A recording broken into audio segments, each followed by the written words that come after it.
본교를 설립하신 임동선 목사님의 6주기 추모 예배를 드리는 시간입니다.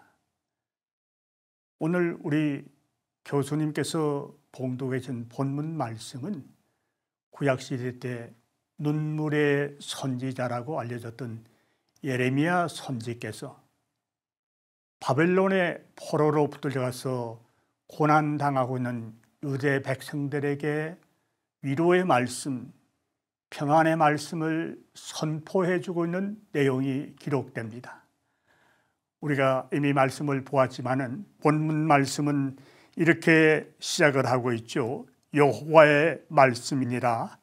너희를 향한 나의 생각을 내가 아나니 평안이요 재앙이 아니니라. 너희에게 미래와 희망을 주는 것이니라. 29장 11절 말씀이죠. 계속해서 이런 상황 속에 있는 그들이 해야 할 일이 무엇인지를 말씀으로 교훈해 주십니다.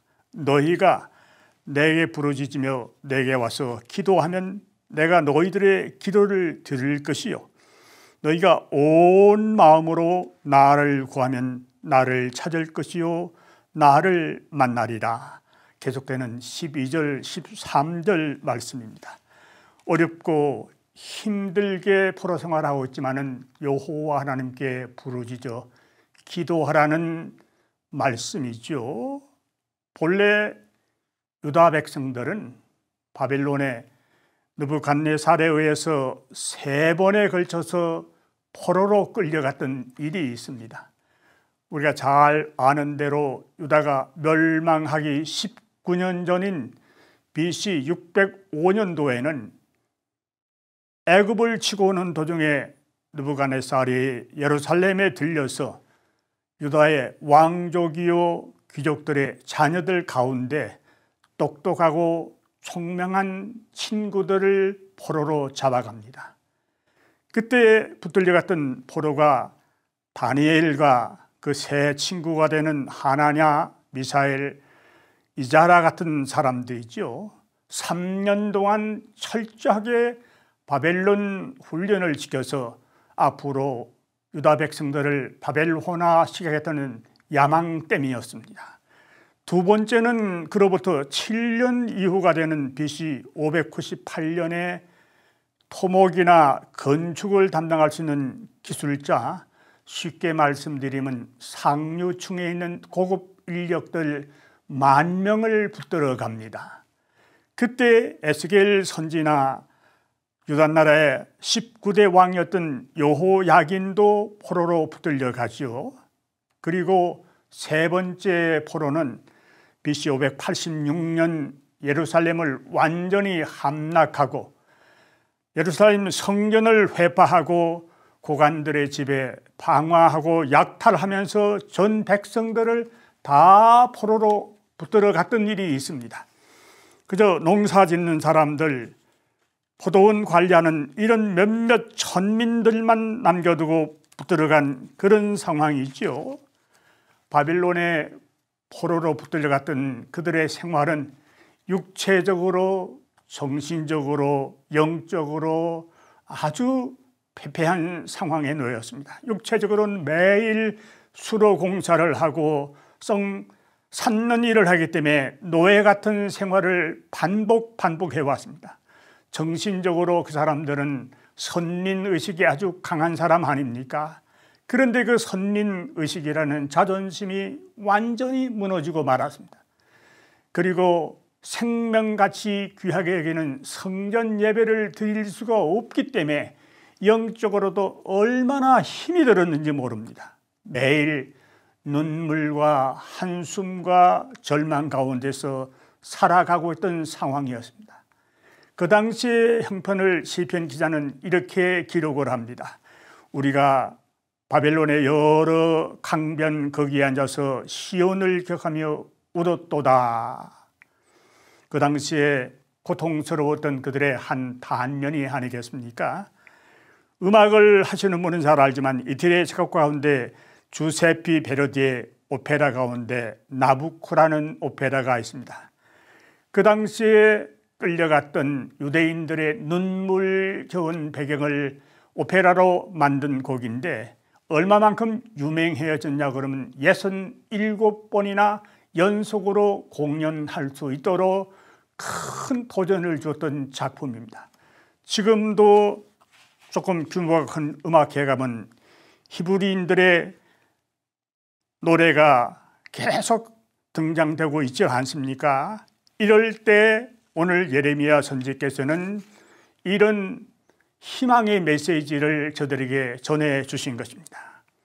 우리 학원들 가운데는 임동선 목사님을 만나 뵙지 못한 분들, 또 그 목사님의 설교나 강의를 들어보지 못한 분들도 많이 계실 거예요. 저도 부끄럽지만 한국에서 신앙생활을 하고 있을 때는 임동선 목사님의 조남도 듣질 못했습니다.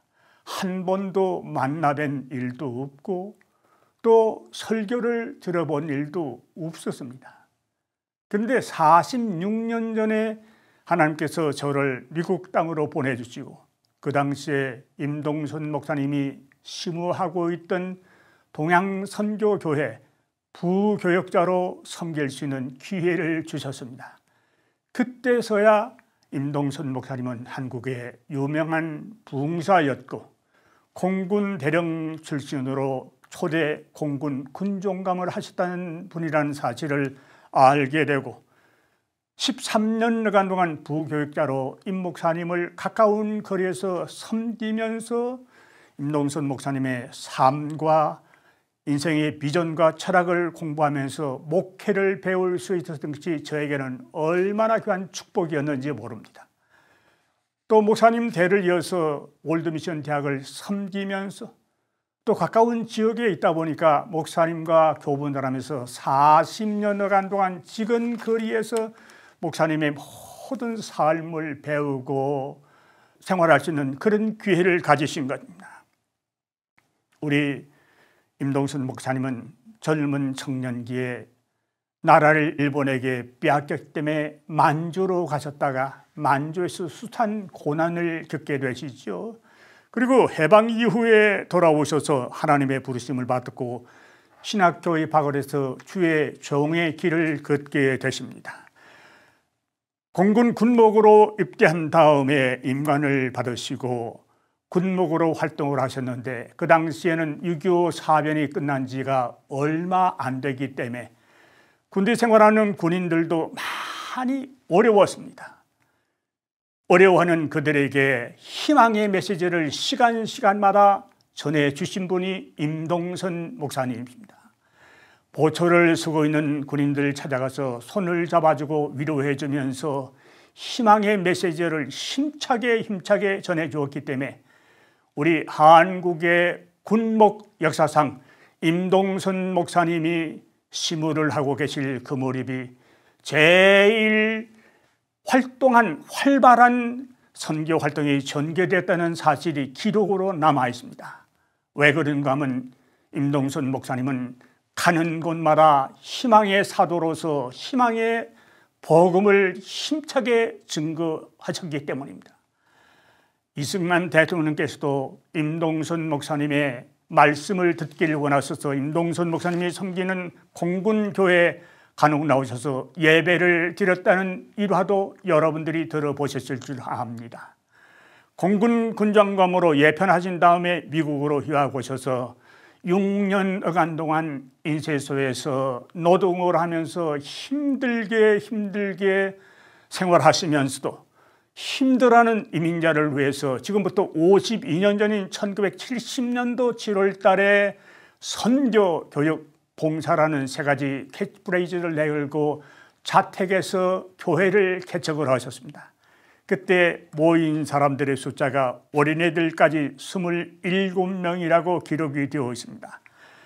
그 당시에 한 달간 동안 모아졌던 헌금이 453불 63전으로 기록이 되어져 있는데 그 당시에는 말씀을 전할 변변한 강대상도 없었습니다. 사과개척을 올려놓고 그 위에 흰 보재기를 덮고 말씀을 선포하는 그런 시대였는데 지금 시가로 환산하자면 2만 불 밸류가 되는 금액일 겁니다. 그 돈을 본인이 개척했던 교회에 사용할 수 있을 텐데 전액을 한국의 농어촌 교회 선교비로 보내면서 선교의 꿈을 실현시켰던 목사님이십니다. 저는 그 당시에 미국에 건너와서 부목사로 교회를 섬기면서 교회가 자라는 배경들을 여러 측면으로 분석을 하고 연구를 해보았습니다. 설립된 지 15주년이 되던 1985년도 출석 교인의 통계가 1월 달에는 3,929명, 그런데 12월 달에 보니까 4,369명으로 440명이 증가가 되었더라고요.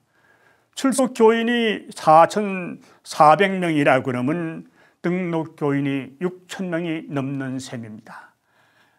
우리 동양선교교회는 해외에 나와 있는 이민교회로서 가장 선두적인 역할을 감당하면서 그 사명을 감당해 왔는데, 그 배후에는 임동선 목사님께서 주일주일마다 전해주는 희망에 넘친 메시지의 영향 때문인 줄 압니다.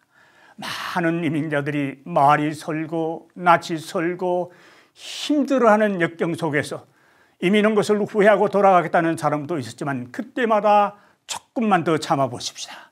우리 다시 일어날 수 있습니다. 우리는 지금 고생을 하고 있지만 우리 자녀들은 앞으로 굵은 제목, 큰 제목이 될 수 있을 것입니다.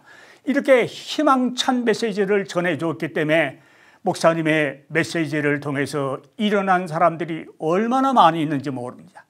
그 당시에 많은 이민자들이 동양선교교회를 거쳐갔던 이유 중에 한 가지는 임동선 목사님이 시간마다 희망의 사도로서 희망에 넘치는 메시지를 증거해 줬기 때문에 그들의 가슴을 울린 것입니다. 동양선교교회가 자라왔던 것은 우연히 되어진 일이 아닙니다. 임동선 목사님의 파워풀한 하나님의 말씀 전파와 희망에 넘치는 말씀들을 시간 증거해 주셨기 때문에 이런 열매들이 나타났던 것입니다. 두 번째, 나중에 주셨던 이 본문 말씀은 임동선 목사님의 삶의 현장에서 전심전력했던 모습을 보여주면서 오늘도 온라인을 통해서 채플에 동참하고 있는 우리 학우들에게 임동선 목사님이 권면해 주는 말씀이 기록이 되고 있다고 생각을 하시면 됩니다. 오늘 바울 사도는 믿음의 아들 같은 디모데에게 실제적인 목회 지침을 허락해 주셨는데, 시간 관계로 4장 15절 말씀만 올려드린 것입니다. 저는 목회 현장에서 목사님의 목회 비전과 목회 철학과 목회 모든 모습을 눈으로 보아온 사람이기 때문에 그분이 모든 면에서 전심전력했다는 사실을 누구보다 잘 알고 있는 사람입니다. OMC의 부흥의 비결이 희망에 넘치는 희망의 사도로서 살았던 그분의 전심전력 때문이라는 사실을 눈으로 배웠던 저는 목회 현장에서 많은 도전을 받아왔습니다. 실제적으로 임동선 목사님은 부흥 강사이기 때문에 미국 전역교회에서 임동선 목사님을 강사님으로 모시고 부흥에 인도하기를 원합니다. 그런데 당회에서 불의길을 걸었습니다. 우리 많은 성도들이 목사님의 귀한 말씀을 듣기 위해서 매주일마다 성전에 올라오는데, 목사님이 주일 강단을 비우게 되면 그 성도들이 얼마나 실망을 합니까?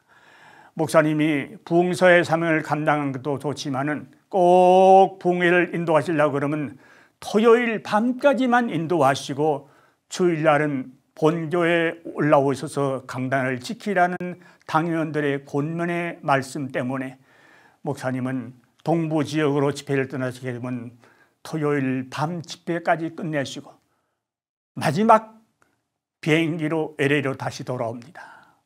어떤 데는 LA 공항에 새벽 1시나 2시경에 도착할 때가 있습니다. 그 당시에 제가 부교육자로 목사님을 섬기고 있었기 때문에 공항에 나가서 목사님을 모시고 옵니다. 그러면 목사님은 댁으로 가시지 않고 교회로 바로 올라오십니다. 목사님의 승용차 뒤에는 항상 슬리핑백이 갖추어져 있는데 그 슬리핑백을 메고 본당으로 올라가셔서 그걸 깔아놓고 엎드려서 자는 둥 마는 둥 기도하시면서 몇 시간을 지새시다가 새벽 제단에 올라서시는 모습을 수차례 보아왔습니다.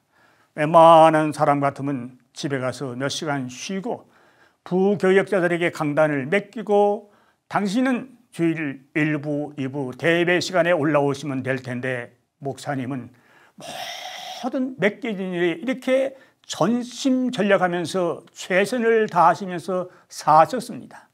하나님의 말씀을 상고하는데도 봉사하고 신방하는데도 전심전력하시다는 그 목사님의 그 모습이 오늘 전도자의 길을 걷기 위해서, 선교사의 길을 걷기 위해서, 기독교 지도자의 길을 걷기 위해서 훈련받고 있는 우리 학우들에게 주시는 목사님의 본면의 말씀이라는 사실을 염두에 두시고 여러분들이 맡기진 삶의 현장에서, 목회 현장에서, 선교 현장에서 최선을 다해 나가시기를 바라는 것입니다.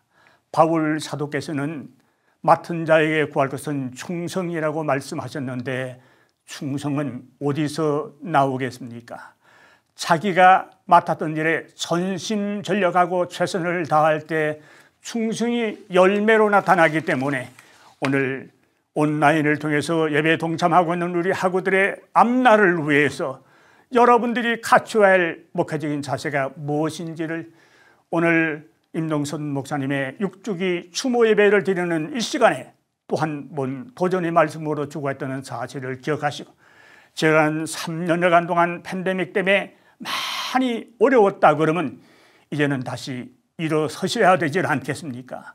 선교지에서도 일어서셔야 될 것이고 학업의 현장에 있는 우리 학우들도 다시 일어나셔서 내게 주어진 그 사역 분야에 내가 최선을 다하겠다고 다짐을 하면서 사는 것이 오늘 체풀을 드리는 우리 학우들에게 주어진 의미 있는 권면의 말씀이 되는 줄 압니다. 목사님은 하나님의 말씀을 묵상하고 상고하는데도 최선을 다하시면서 전심전력하셨습니다. 제가 모시고 신방을 가게 되면 뒷전에 앉아 계신 목사님은 성경을 펴들고 성경을 묵상을 하시며 성경을 읽고 계셨습니다. 매일 구약은 20장, 신약은 10장씩 읽는 것이 그 당시에 정해진 고리라고 생각하시면서 시간 날 때마다 성경을 묵상하시고 상고하시면서 성경 상고하는 일에도 최선의 모습을 보여주셨습니다. 재미난 일화 한 토막을 소개해 드릴까요? 목사님이 신학교 졸업을 앞두고 마지막 교수들과 마지막 졸업 상담을 하는 그 무렵에 목사님이 가지고 교수들 앞에 들어갔던 그 성경책을 교수들이 눈으로 보신 거예요. 임 목사님이 가지고 계신 설교집에는 빨간 줄, 파란 줄, 어떤 데는 스카치 테이프로 붙여놓고 우리로서는 볼 수가 없을 정도로 아주 다 나들나들한 책인데 목사님은 말씀을 얼마나 깊이 말씀을 많이 상고하셨는지 성경이 야들야들할 정도까지 말씀을 상고하셨습니다. 이 성경책을 보고 있던 교수들이 깜짝 놀래가지고 당신이 가진 성경 좀 보여달라고 보여줬는데 성경책을 보고 심사하는 교수들이 은혜를 받고 당신은 이 성경만 보아도 졸업할 수 있는 자격이 있다고 졸업을 허락해 줬다는 일화도 전해주고 있습니다. 사랑하는 학우 여러분들, 팬데믹 때문에 3년 동안 어려웠던 거 잘 알지만은 이제 많이 완화된 시점이기 때문에 다시 일어나셔서 우리 본 학교를 설립해 주신 설립자 되시는 목사님의 가르침과 깊은 희망에 넘치는 희망의 사도로 살아갔던 발걸음들 따라가면서 나도 배우겠다는 다짐들을 가지시는 우리 학우 여러분들이 되어주시기를 주님의 이름으로 부탁을 올려드립니다. 사랑하시는 아버지 하나님, 33년 전에 이 땅에 살아가는 임동선 목사님을 통해서 월드미션 대학을 세워주시고 지금까지 1,100여 명의 졸업생을 배출하고 지금도 지구촌 구석구석에 많은 선교사님들, 주회종들을 파송해 주신 것 감사한데 오늘 공부하고 있는 우리 학우들 채플 시간을 통해서 그분이 남겨준 희망에 넘치는 희망의 사도로서 살아갔던 삶의 한 모습을 조명할 수 있는 기회를 주셨는데, 구림동선 목사님의 삶이 우리의 삶이 될 수 있도록 우리 마음들을 흔들어 깨워 주시옵소서. 예수님의 이름으로 감사하며 기도드리옵나이다. 아멘.